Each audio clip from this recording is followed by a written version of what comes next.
Hi, HRN listeners. We're celebrating our 15th anniversary, and we have a really fun campaign and an ask for you. This 15th anniversary tour is aiming to bring you closer to unique food and music experiences in some of the most exciting cities in America. All the while, we're raising funds to support our work empowering the next generation of food systems storytellers through our fellowship programs. Here's how it works. Donate to HRN and be entered into a raffle in the city of your choice to win a dinner for two at a noteworthy restaurant and tickets for two to a concert at a prominent local venue. We have incredible partners in New York, Los Angeles, Philadelphia, Nashville, Las Vegas, Charleston, Asheville, and Ardmore, Pennsylvania, who have donated a meal for two and two tickets to a concert of the winner's choice. And all donations help fund our fellowship programs, where we're helping to build essential workforce readiness skills and food system storytelling skills. Check out heritageradionetwork.org/15 to donate and enter to win today. That's heritageradionetwork.org/15. Thank you. You're listening to Heritage Radio Network. With more than 30 weekly podcasts, HRN has something for every food lover. Learn more at heritageradionetwork.org. This episode is brought to you by 818 Tequila, delicious and smooth tequila made in harmony with the earth. 818 Tequila, imported by 818 Spirits Manhasset, New York. 40% alcohol by volume. Drink responsibly.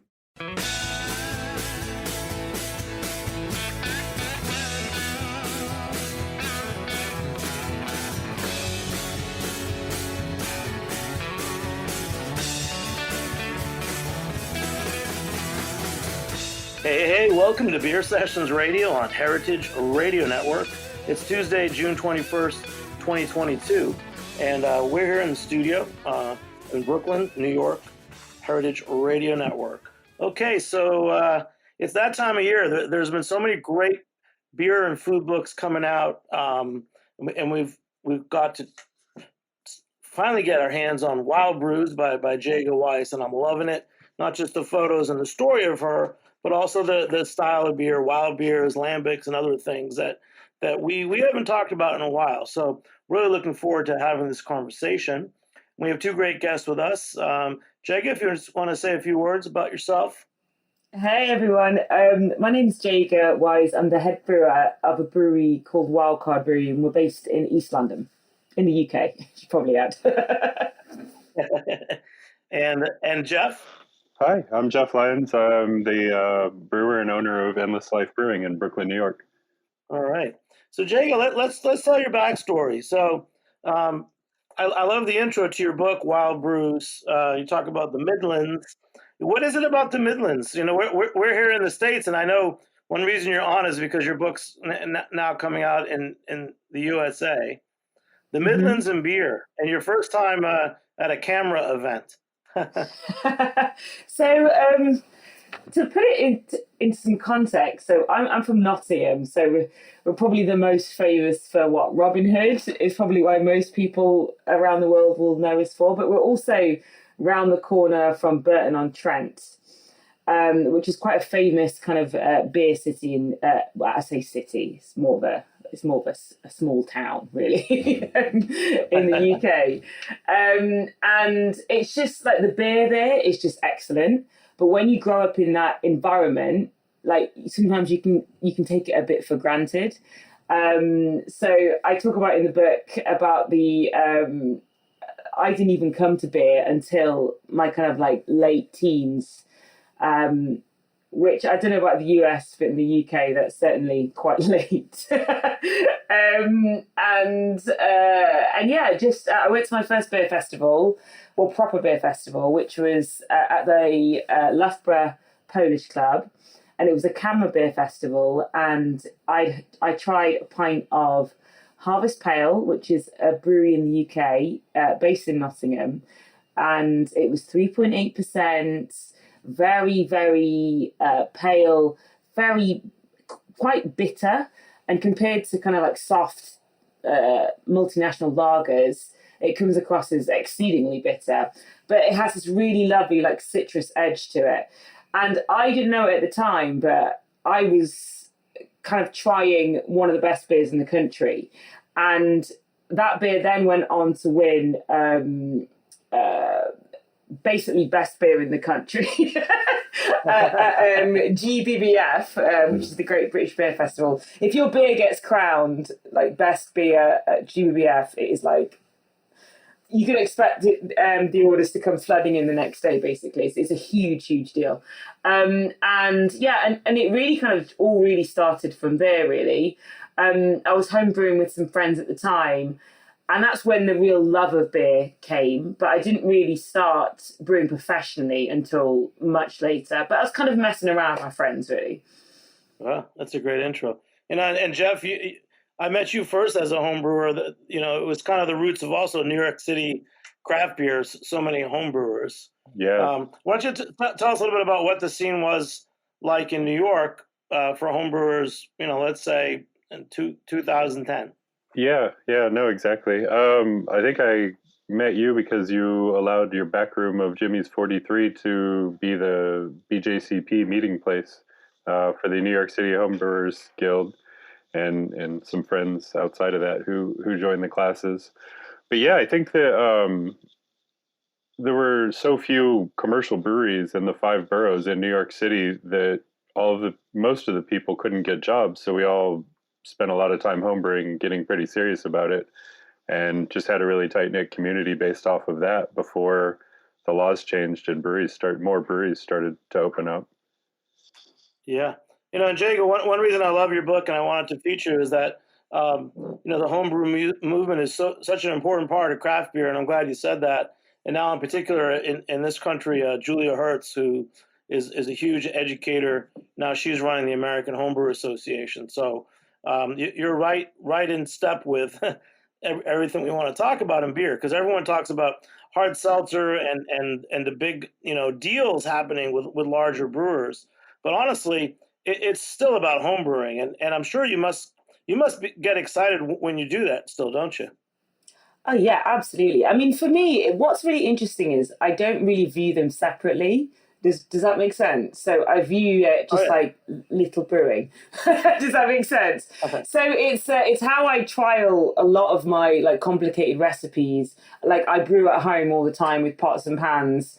I don't view it that separately. Like the procedure is certainly on my kit, because I have a very simple single infusion kit.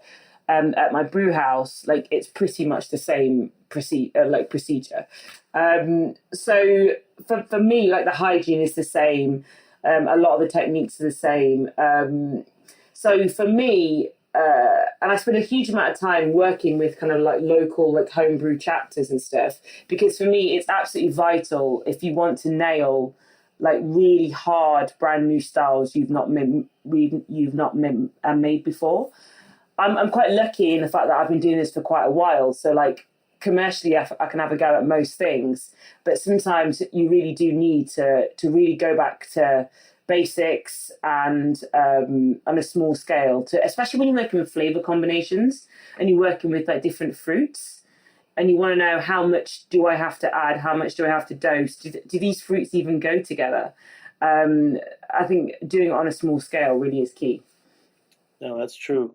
And Jeff, for you too, so many of those homebrew meetings all over, whether it was New York City Homebrewers Guild or some of the ones you were part of in Brooklyn.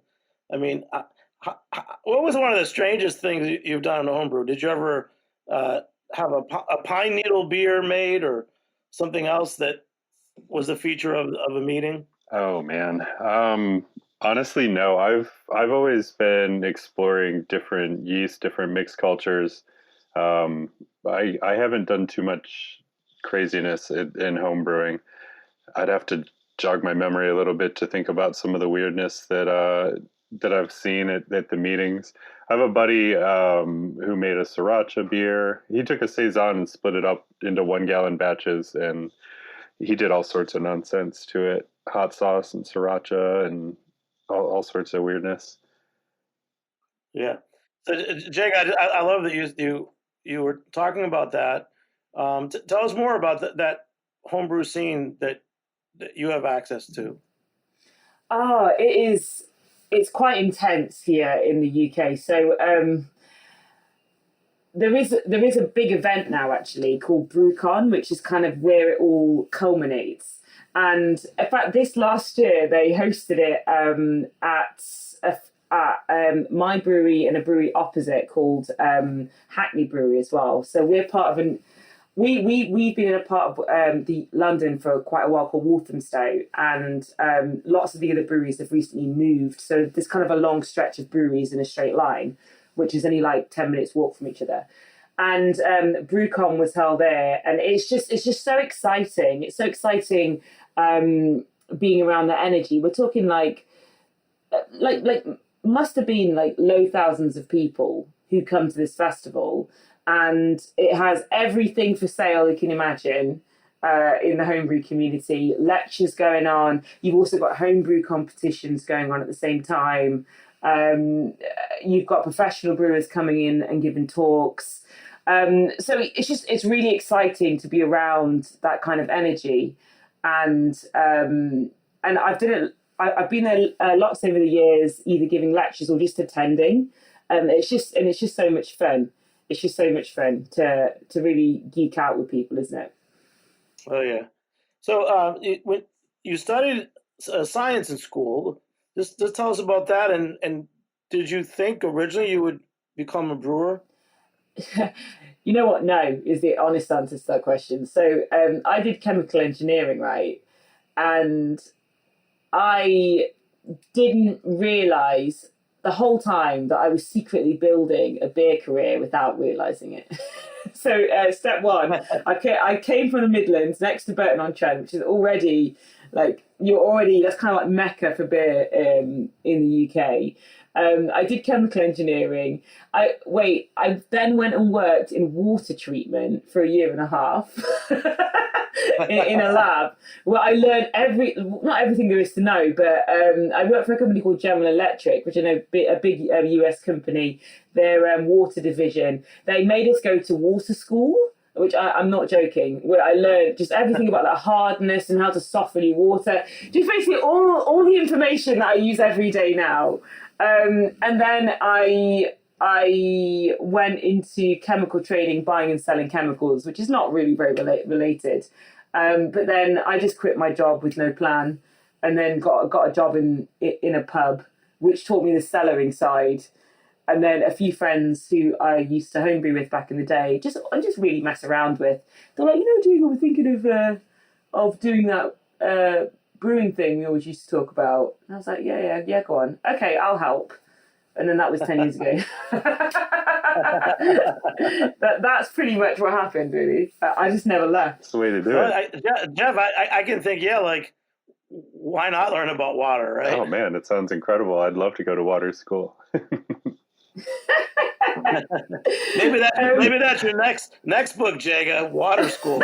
Oh, man. But it's one of the reasons why in the book I spend a lot of time talking about water, because it's just so vital to what we do, and it's probably one of the most underappreciated ingredients. And we have such a massive variety of like hardness and alkalinity levels here. And I know in brewing beer in London is really, really challenging because our alkalinity levels are super high, which is really, really good for making like porters, but shocking for making things like lagers.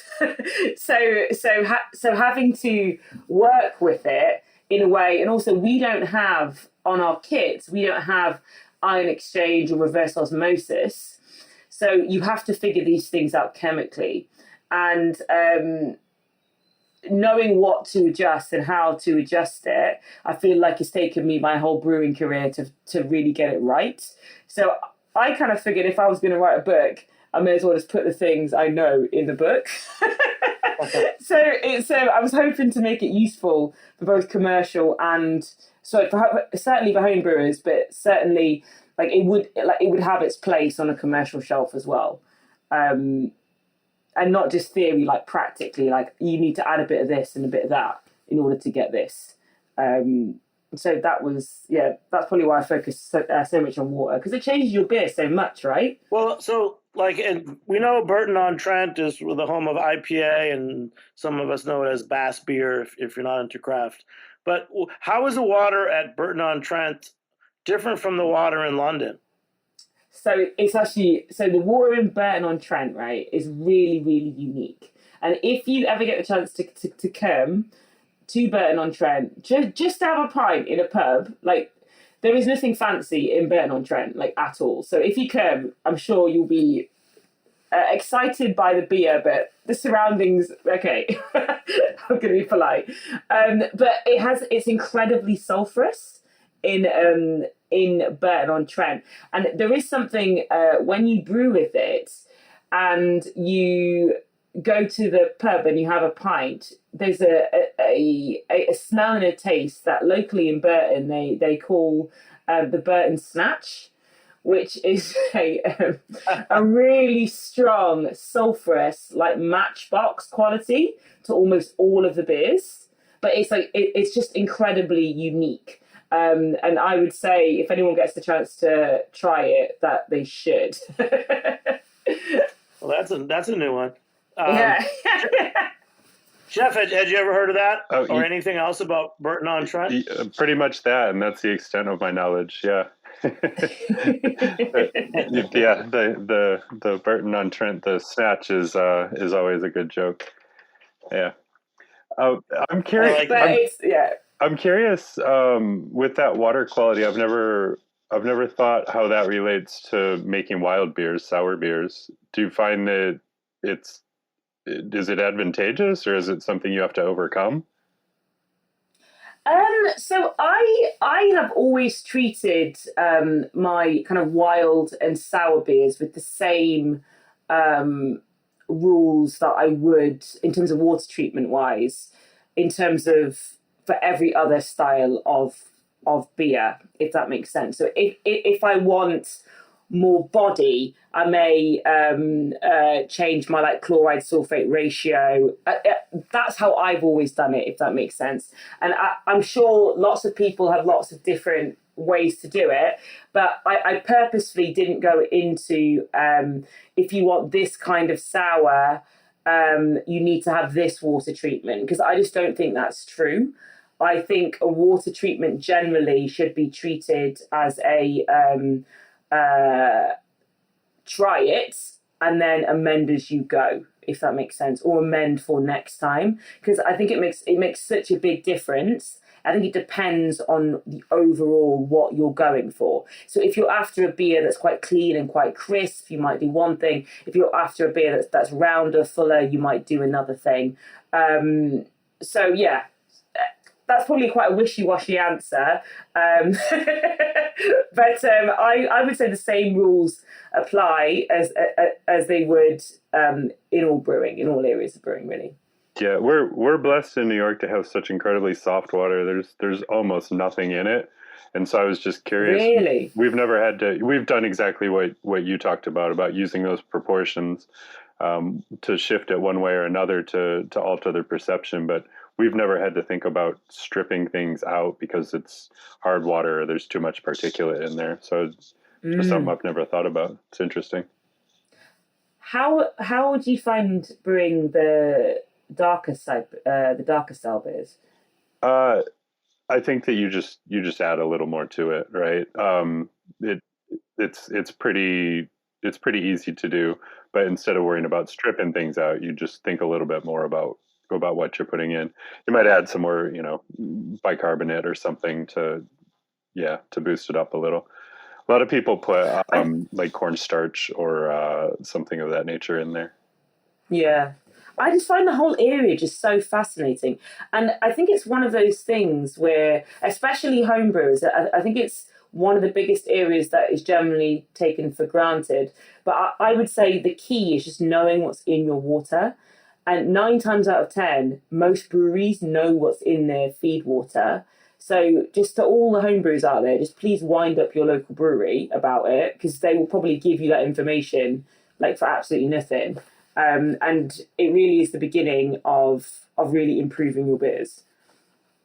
Jaega, is there a kit where you could test the water that absolutely, you're running at home? Oh, there is, but I'd probably call it I'd probably say it's probably a bit prohibitively expensive for a home brewing scale. When I used to work in water treatment, it was something that we used to have. We used to have kits that used to test every single parameter, but not one that did it all at once, if that makes sense. And they're quite small, quite simple kits, but we're still talking like 60, 70 pounds a kit, if that makes sense. I don't know what that is in dollars. That's probably like, Yeah. it's probably $60, $70 a pound is it's not doing that great. But I would just say either, or I don't know what it's like in the US, but in the UK, our local water source will tell you what's in their feed water, roughly. So you should be able to take it from that. But it's honestly your local brewery. They probably get it tested once a year, once every 6 months anyway. And you're likely to be taken from the same water source. So I would say just ask them or just tweet them or Instagram them. I'm sure they'll tell you. Oh, yeah. So Jaega, there's some really great recipes in the book. How did you start gravitating towards wild brews? They're just really nice. I think it's the is the key thing for me. No, you know what it is though? I'm so lucky that I live like a train away from Brussels and from Belgium generally, and they make just such incredible beer in Belgium. It's just such an inspiration to be able to not only go there, but in order to be able to get a hold of all of those kind of beers, I'm talking like the Cantillon, etc., to be able to get a hold of those beers so cheaply that we can in the UK it's just the inspiration is just through the roof. So it's one of those things, kind of as my career has progressed, you kind of start by thinking, okay, well, I'm going to try and I need to master cask beer, I need to master bottle beer, what's next, IPAs, dark beers, etc. It's kind of the natural progression is to try and get really, really good at the beers you admire, right? So I've been working for a long time on my barrel-aged beer program, and I really wanted to do it like sour, like lambic sours, guerzes, and to do like the imperial side, so like dark, rich, 10, 11, 12, 13% dark stouts as well. And it doesn't hurt that if you can make really good kettle sours with fruit in them, they sell really well. They sell really, really well. So if you can make a beer that looks like bright red or bright purple or like bright orange or what have you, it's like commercially quite a smart thing to do. So yeah, just the love, really. The love, in Belgium is the inspiration. So in your book, what's a good first sour recipe to start with that's in your book? So I would say one of the simplest ones to do, so I've actually just got a copy of it here. One of the simplest ones to do is to start with, there's a couple of them. It's probably to start with the Saison. So the Saison with like the kettle sour method. So I've literally put basically one of the easiest methods you can do, which is basically adding a bit of live yogurt into your beer in order to turn it. Because obviously live yogurt will contain lactobacillus, which will give you a nice gentle lactic sour. And then you can add some fruit in there later to try and really make it a little bit complicated. But I think it's a really nice introduction. I purposely made the book on purpose using the brew in a bag method. So like the simplest of methods, because the whole point of this is to try and encourage as many people as possible to try brewing beer. And I didn't want to make it too like fussy or complicated. But yeah, I've done lots in here. So I've got a Kvike recipe in here as well. And then it goes, I've got Goses, passion fruit gose, Berliner Weiss, lambics, Gurzes, and that's when things gets really complicated, when you have to start having years of different blends. But started super, super simple with a nice gentle kettle sour. Well, and Jeff, you'll probably agree with me. One thing I love about talking about homebrew recipes is that we're not stuck on one style. It's not like a brewery has to put out their IPA and a sour. Just the different styles you mentioned to me is one reason I fell in love with craft beer, 20 years ago. For sure. Yeah. I mean, that's part of the joys of homebrewing, is to be able to just try anything, right? And then sort of go down whichever rabbit hole you want to for as long as you want to, and then pop over to another one. Yeah. It's incredible. I jumped into sours pretty quickly, though, almost for the opposite reason as Jaega. I'm living in Brooklyn on a very meager salary at the time, and starting to homebrew and realizing, how expensive it was to buy a bottle of Cantillon or anything similar. And I could make a whole batch of sour beer, 5 gallons of it, for the price of buying a bottle. So I've actually had like infinitely more of my own sour beer than any of the sort of legendary breweries. Clever. Jeff, what's your Cantillon recipe? Like, when you were doing it, what was the recipe you started with? So there is was it Barrow's the Wild Brews book that the Brewers Association put out I don't know, 15, 20 years ago. They have a bunch of recipes in there, and I probably jumped off from there. But it's something simple, like 60% Pilsner malt, 40% unmalted wheat. And if you can't get that, just use like flaked wheat or malted wheat. But really with sour beer, it's so much more about the culture that you use to ferment it than it is the actual recipe.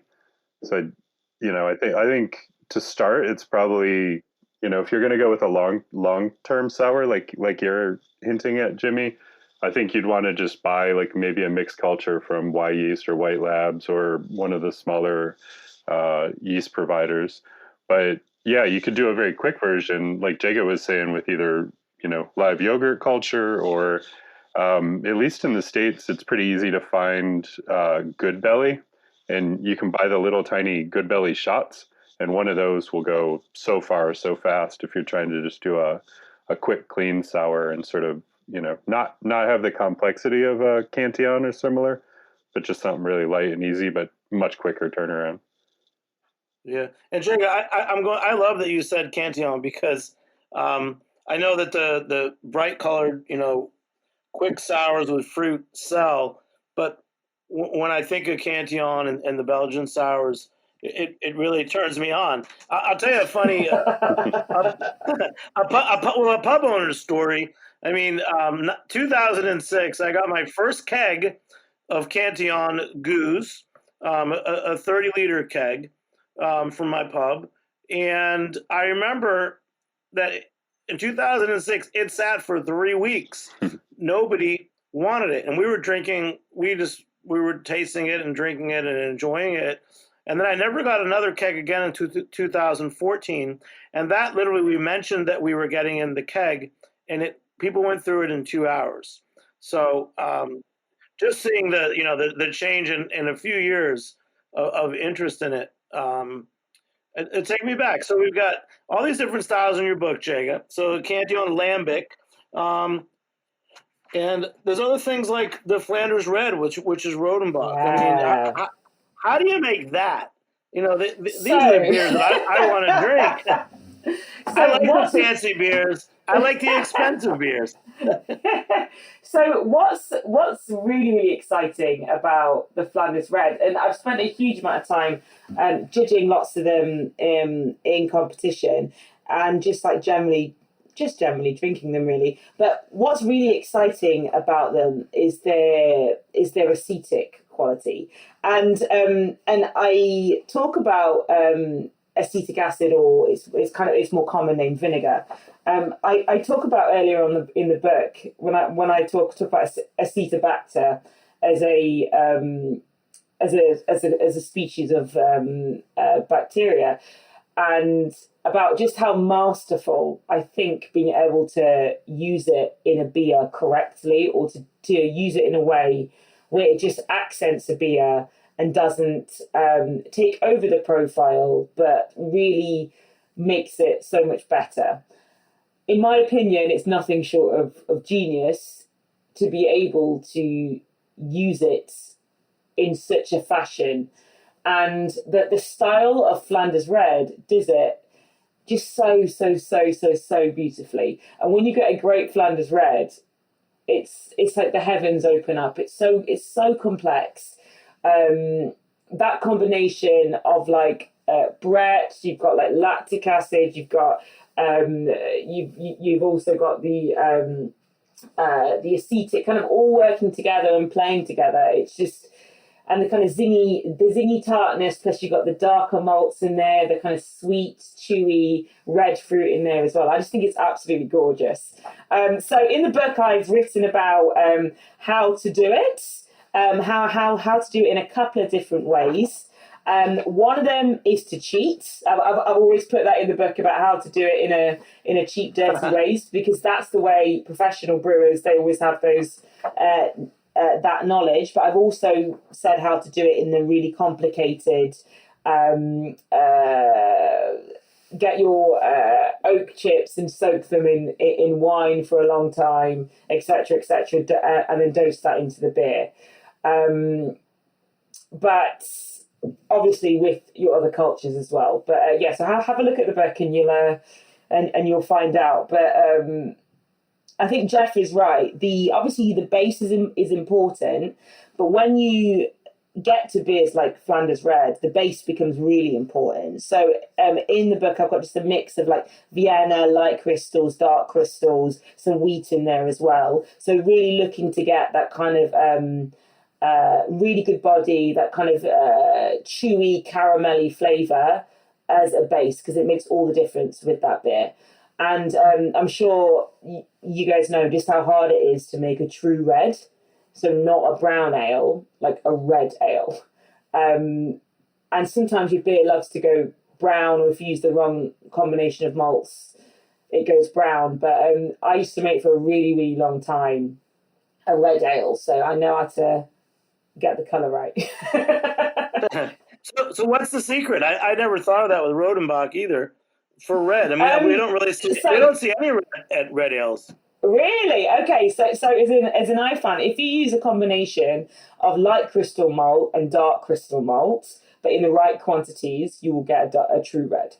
So I've put the quantities in the book, but that will give you a nice true red. The other way to do it, obviously there are lots of ways to do it, but if you use roasted barley, it quite lightly, that can give you a nice red as well. But there are lots of other malts that you can buy. Cara Red, you can buy all sorts of other malts, but also they're my kind of two tried and tested red methods. Jeff, have you ever made a red ale? Yeah, about 2 months after I started brewing at home at all, I dove right in and made a red. Was my first sour. Yep. Doing it sort of the long, hard way, sort of what Jaega was talking about the mix of light and dark crystal, some wheat, some aromatic malt, I think really made a big difference in that, like about 5%. Yeah. Yeah. Well, here's my shout out to Rodenbach. I have a food pairing alert, kids. A very upscale barbecue breakfast, and I have a good friend who used to do competitive barbecue. In the morning, when all the barbecue guys would be standing around, he would take out a nice bottle of Rodenbach, and he would serve it with head cheese or another really fatty, homemade kind of charcuterie. So that's a great pairing. Head cheese and Rodenbach. Thanks to Sam Barbieri of Waterfront ALS. We're going to take a short break. We'll be back in a few minutes and keep talking to Jaega Wise on Beer Sessions Radio. All right. I'm Chava Periban, co-host of Agave Road Trip on HRN, here to talk about 818 Tequila. 818 creates their tequila using traditional methods at a family-owned and operated distillery in Jalisco, Mexico. From the blue agave they grow to their recycled glass bottle, 818 emphasizes the earth's importance in all they do. Their distillery runs on biomass and solar power, which means they don't rely as much on fossil fuels and are able to reduce their carbon footprint. Their labels, corks, and boxes are all certified by the Forest Stewardship Council as coming from sustainably managed forests. 818 is a proud member of 1% for the Planet, through which they support HRN as well as Sacred, my organization in Jalisco, where together we transform agave byproducts and water waste into adobe bricks that are donated to local infrastructure projects, like a local library in Zapotitlan de Vadillo. Visit drink818.com to learn more about their sustainability efforts and find 818 near you. 818 has been part of so many magical nights for me, and I hope you enjoy it as much as I do. 818 Tequila, imported by 818 Spirits, Manhasset, New York. 40% alcohol by volume. Drink responsibly. Hey, welcome back to Beer Sessions Radio on Heritage Radio Network. Support us and to become a member at heritageradionetwork.org/donate. So we've got a great new book in front of us, Wild Brews by Jaega Weiss from the UK, and now it's launching in the United States. And Jaega's with us, as well as Jeff Lyons, the brewer owner of Endless Life Brewing in Brooklyn. So, Jaega, I love this book, Wild Brews, and I'm always interested in the stories and the intro. But you mentioned you're early introduced to some beer history, and you mentioned the Tudor era, and all I say is I did look it up. So the Tudor era is like Queen Elizabeth. So let's say the 1500s. But so what was different? Why did you mention the Tudor era and beer? And you kind of mentioned souring as well. Yes, because a lot of the beers that would have been made in kind of olden days, right? So they didn't have stainless steel. They didn't have sterilizing sprays. They were working with wood, so they were putting their beer that they produce in wood, and they weren't working with hops either. So, or largely, that they were mainly working with like a mixture of herbs and spices known as a grut. So you have a situation in which you don't have strong antibacterial properties. You're working with wood. You don't have sterilizing sprays. Like the likelihood is the beer would have soured very quickly. So just that was one of the things that I was talking about, because I was making a TV show and it was on Tudor beer specifically. So I got the chance to make a Tudor beer, and it was quite fun actually, making a beer with like no hygiene at all. That was quite an unusual one. And it sounds like it feels very the kind of beer I would make. That's why I don't brew, Jeff, right? I have the no hygiene beer, yeah. But I think it's really fascinating. I think now we are so used to clean brewing. The thought of if we're making a straight beer, and if there's any sourness on it at all, we're like, that doesn't taste right, that's off. But you can imagine it would have been pretty normal to have like a small sour taint pretty much on everything that you drank, right? So it's just a really interesting place to start, really, and to look at just how far we've come in terms of brewing techniques. And then with the Tudor beers, were they just using like grains? Were they mixing in like vegetables? I mean, what would they have made the base?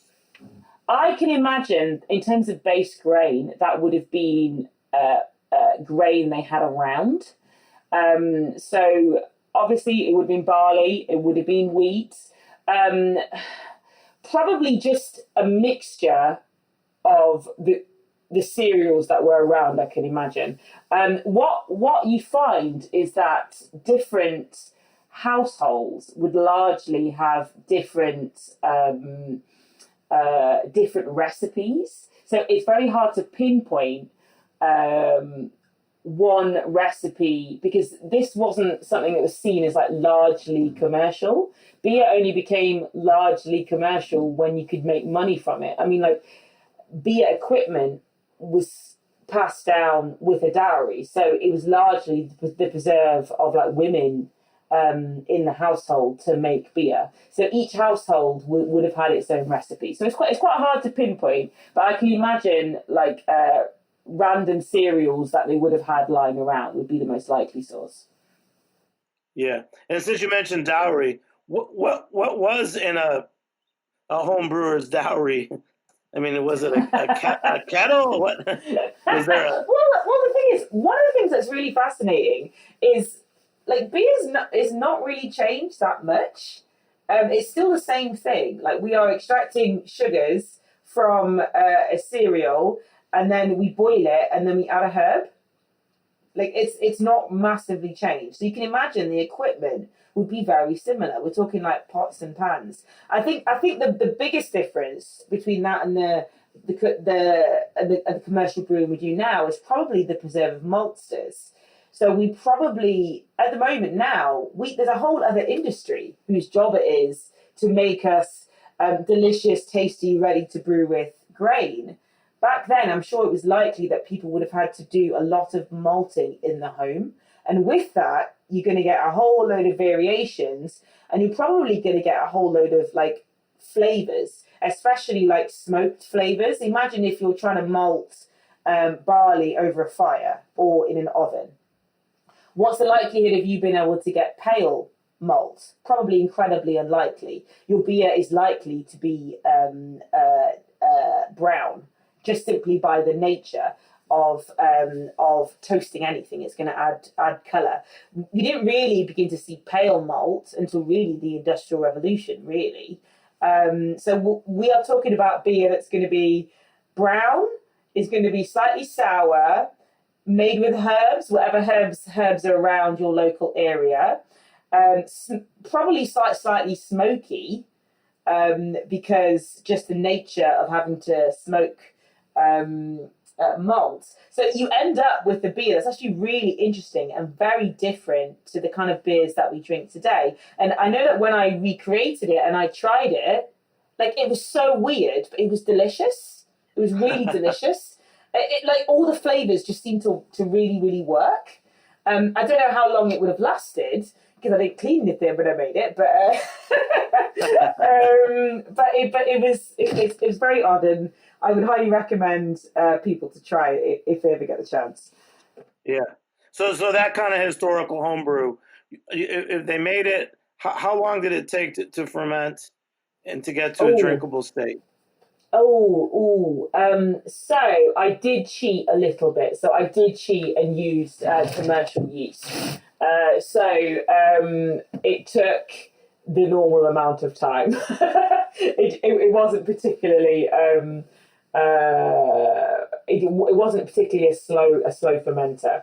But honestly, we drank all the beer, so I can't say it would have stayed and it would have gone off quickly, etc., etc. But I can imagine I probably would have given it about a week the way I brewed it. But then also at the same time there is a boil in there as well, and it does boil for a considerable amount of time. So who knows? But it was tasty. No, it sounds great. I love hearing about all the flavors.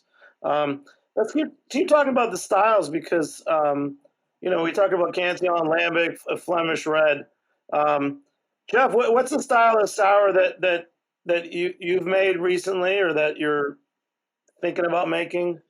Lambic's always been my favorite. Lambic and Goose, just something about letting a culture do its thing and really shine. And then when you get to Goose, when you're talking about blending multiple years, I mean, that just, you get to a depth and a complexity that I don't think a lot of other styles can touch on. So, I mean, that's where my heart really lies, but I'm pretty happy with all sorts. I mean, we talked about Flanders Red. That was the first one I jumped into as a home brewer, like just, thinking 2 months in that I was ready to make, some complex sour. It worked out pretty well. Yeah, but we mess around with some things that sort of, I'd say you have probably 4 or 5 main styles of sour beer with whatever BJCP or with whatever GABF uses to judge with their guidelines. But I think it's really fun when you start sliding in between those styles and just sort of creating things that are, a little bit unique. And maybe a little bit more difficult to describe or to fit into boxes. Letting different levels of acidity happen, letting different malt flavors come through, sort of pushing different pieces of your mixed culture to sort of highlight different fermentation characteristics. No, that's really great. Jaega, just tell us a little bit about Wildcard Brewing. The experience of going there, and how many of these different beer styles are on at any one time. Oh, it's so we've got 3 bars in East London, so Walthamstow, East London.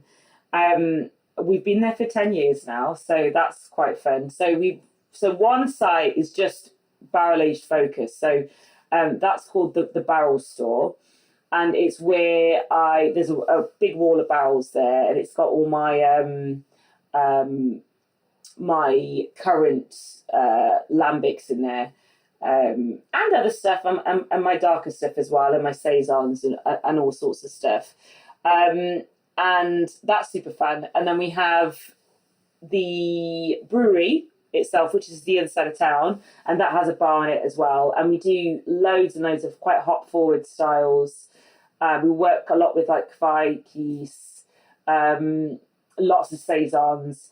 And then we have a pub, which we've just taken on, which is like very cask, traditional, but obviously with a modern twist.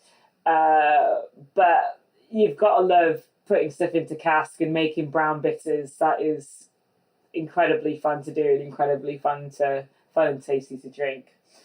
So yeah, we do a mixture. Of everything. And yeah, we're having a great time doing it, really. Yeah. So your first taste of real beer was a camera event and cask bitter. Yeah. And now you've got a little cask pub. What is it about cask beer in your generation of English people, British people? It comes and goes here. There's spots of it, but it's never really taken off here in the States. What is really fascinating about it, I think, and bear in mind, I started out as a cask brewer, and it's the kind of thing here that's seen as very traditional, and the way it's served. So it's served at between 10 and 12 degrees. It's gently carbonated. It's comparatively warm. The beer is live. You are very much dependent on the skill of the person who's working the cellar and the pub itself. So it's kind of a harmony between the brewery doing their job and the publican doing their job as well. So there are a few issues generally, and what we're seeing in the UK now is cask is in massive decline at the moment, worryingly so. And it's the kind of style of beer that when I kind of travel and I talk to other brewers, it's one of the first things that brewers want to ask you about is how to make cask beer. And it's one of the things that it seems to be viewed quite interestingly around the world compared to how we view it in the UK. And I think the public largely here can be guilty of taking it for granted. And at the moment, cask beer is generally in a really tricky spot. And there's lots of conversations of how do we keep cask beer alive in the UK. I think the issues... Go on. Oh, no, that's a great intro because, from the Michael Jackson books that I read when I was just starting in the industry, it was the 1970s and camera came about and was saving cask. But now that's almost 50 years later. So it's neat. It's really neat to hear your take on it. Yeah, and so you have Camera, who pretty much single-handedly defended cask beer, pretty much, and saved it from the kind of macro lager stage of like the 80s and the 90s. And now you have a situation again where you have Camera, who also haven't really jumped as on board with modern craft. So there's a bit of controversy over there where they've chosen to support cask only, with some keg, but they basically won't really get involved in keg craft beer at large. And yes, they do cider as well, so that they also do real cider. So that's a little bit of controversy there. But I think that there is a real lack of knowledge amongst some publicans. Yes, so it's happened to me many times. We get given a pint of vinegar accidentally, and the person who's serving it to you doesn't know that's why that's wrong. So it requires a huge amount of knowledge, and we're in a situation where wages are particularly going up. In the UK, we have massive inflation. So are people really putting the time and the energy into training bar staff? That's probably questionable. So, but then at the same time, you can generally buy a pint of cask beer for considerably cheaper than a pint of keg beer. But we really need to find a way to have it on the same journey as the rest of craft beer has gone on. It seems to be left by the wayside in a way that I don't think it should, or perhaps we need to think of better ways in order to really push it to the forefront. But there's loads of these conversations happening in the UK. I think a lot of it is probably just to generally modernise. Is cask beer cool? Do young people want to go out and drink it? Are the latest, hippest, coolest breweries doing their latest beer release in cask? I think those kind of decisions would help, but it needs some sort of an orchestrator, or it needs a trend to catch on that hasn't quite caught on yet, in order to help. So lots of problems with cask, and we are hoping that it doesn't go anywhere, because it truly is a magical style that you can't get anywhere else in the world as well, of the same standard. Jeff, you Hey, do you mind, Jimmy? Do we have a second to go on a little bit of a tangent? Go for it. No. I love a tangent. You had you hinted at where my mind was going. I was going to ask, you'd hate to see traditional casks go away, bitters and whatnot, but would it revive cask itself if some of the more modern breweries were putting more modern styles into cask? Would it sort of prime the drinkers into drinking cask beer, and maybe then sort of they'd be more open to drinking bitters on cask? Is anybody doing that? So there are flourishes of it. I mean, of all of the styles in the UK, I don't think the bitter is going particularly anywhere. It is incredibly popular of all the beer styles. So it's like bitter and like a 3.5% to 4% pale. They're the kind of two big styles. But we seem to be missing a trick of engaging new drinkers with the style. So I absolutely do think that modern craft brewers should really get on board with cask a lot more. It's one of the main reasons why I ended up going back into cask, because everyone kind of has to do their part, right? Have you ever made cask beer before, guys? Yeah, we've made traditional cask beer. So when I worked at a brewery called Keg and Lantern, it was a brew pub, and they had a cask system when I arrived. And Brett Taylor, who's now opened Wild East here in Brooklyn, he and I were working together, and the cask program wasn't going great. We would make traditional style cask beer, and you just wouldn't go through it in the same time that you would have a couple of years prior. And so you'd end up dumping it. It would go off. So just as a way, the owner was talking about getting rid of the entire program, and as a way just to keep the cask engine in, we started putting sour beer in and basically dry hopping in the cask and doing different variations, 5 gallons at a time in a pin. And we sold a lot of that beer, and people were drinking cask style beer, but they weren't drinking the styles of beer that would normally be associated with cask. And I can't say that we ever were able to take that and then bridge it back to more traditional styles. So I don't want to put too many ideas out there and have the whole thing ruined, but I'm curious. And Jeff and Jaega too, but even back in 2008-9, the idea of having a beer in a cask at a craft beer bar in New York was very trendy. But again, it was anything. Like you'd have a brewery coming in saying, we're putting our Imperial IPA in cask, and we want you to serve it next to the Imperial IPA on draft. And it didn't really say anything about the cask, and no one talked about cask conditioning. It's all about the condition. All about the condition. Yeah. But I will say that I've had them. We've had some Ridgeways and Conistons in New York, and there's a beauty to it. But I feel like the idea of having a cask cellar person is akin to having someone in a cheese cave that really knows how to affinage like a rind, some kind of rind wash cheese, where you kind of have to keep an eye on it.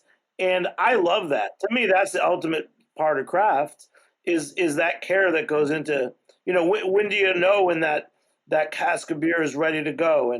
And it does take attention. You really can't just throw it up. And my argument, I want to put it out there because I've said it before, but I do feel that Guinness was the gateway away from cask, because I think you guys will probably agree with me that between the nitrogen pour that was created with that little spigot that they have, it was basically a way to industrialize and commercialialize a cask style.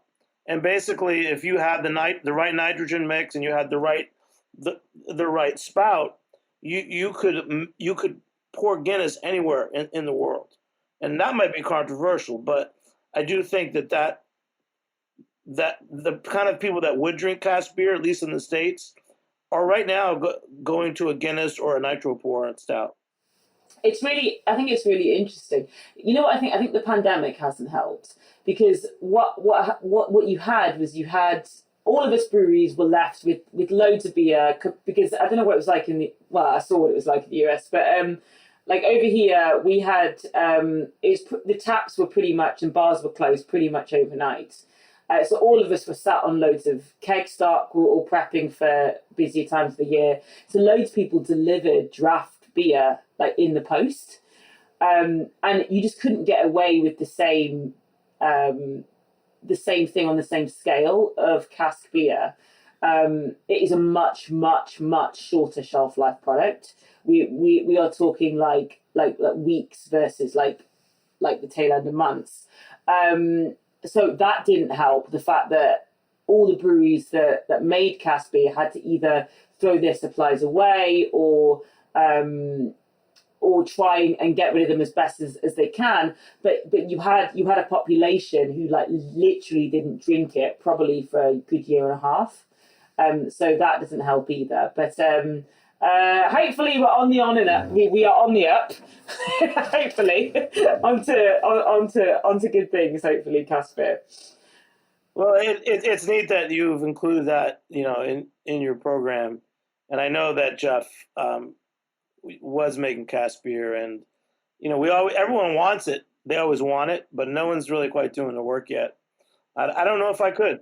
I feel like if I had a cask, I'd be the guy that would forget about it and it would turn on me. I think locally our champion is Jason Saylor at Strong Rope. They definitely have casks throughout the colder months every year. Oh, amazing. I honestly feel that just nothing in this planet beats a pint of mild brewed unserved in the northwest of the UK and served through a sparkler, and it's 3.8%, and it's heaven in a glass, really. Heaven in a glass. I want that badly. We gotta come in, Jeff. We gotta get some New Yorkers over to BrewCon, maybe. Yeah, right. Yeah, get them enthused. See, that's something that you're really excited. You're really excited about BrewCon. You know what's going on in London. So you have all this line of breweries besides your own. Is BrewCon a good excuse to get over to London? I think it's a fabulous excuse to come to London. But like to put it into context, so when I first started brewing, so we're talking like 2012, there was maybe 10 breweries in London. There's now 110 breweries in London. So that just tells you the growth of the brewing scene in this area. And you had that pattern repeated up and down the country. So there's been a real British brewing boom. And certainly where I brew, there's literally a brewery opposite me. There's a winemaker 2 doors down from me. And there are 5 other breweries within like minutes walking distance. So it's become a real thing to just go and hang out in a tap room and waste away the sunny days. Well, listen, it's so great talking to Jaega. Jeff, do you have another question for Jaega? Does any of your beer make it stateside? Oh, not yet. I am waiting for an excuse. Maybe I'm waiting for an excuse to come. We'll have to find one. Someone invite me to something and I'll come. All right, I'm thinking we'll figure it out. Okay, and here's another one. Last one, water question. So I'm looking at the map in your book, page 39, adjusting hardness, calcium, and magnesium. This is a water question. So when you go north, there's also Scotland. Is there any connection between the water and good Scotch whiskey? Oh my goodness me. So right. Lots of people will answer this question both a yes and a no. So if you've ever seen them actually, if you've ever seen whiskey actually being made, like they're very, very rough with just generally everything pre-distillation. I don't know if you've ever seen it, but their ferment tends to be really open top. People are sticking their hands in everything. Like it can be quite loose at the kind of brewing side. And their aim is just literally to get a beverage that's as high as ABV as humanly possible for them to distill. But you get some distillers, especially Scotch producers that are like on the islands or places who really want to talk about the terroir of the region. They will spend a huge amount of time talking about the different styles of water and how it makes a massive difference to your whiskey. So I think that's probably more of a controversial question than you think. And you can probably go up to Scotland and find out, I think. But I've heard both yes and no in answer to that question before. Well, that's my last plug for your book, because as you flip through it, every few pages there's something you've never seen or thought of, just like that question. So I highly recommend it. And Jeff, we're gonna send Jeff a copy. Wild Brews. Oh, beautiful! Thank you. Just a massive thank you for having me, and it's just like just thank you, and it's really good to chat shop with you guys. I can't wait to read the book. Yeah, and all right. So thanks so much for joining me. Big shout out to Armin Spengen, our engineer, and Alex Tran, our producing intern. Thanks for joining me, Jaega and Jeff. I'm Jimmy Carboni. I'm the host on Beer Sessions Radio. We'll catch you next time on Heritage Radio Network. All right, guys. Woo! Thank you. Beer Sessions Radio is powered by Simplecast. Thanks for listening to Heritage Radio Network. Food radio supported by you. Keep in touch at heritageradionetwork.org/subscribe.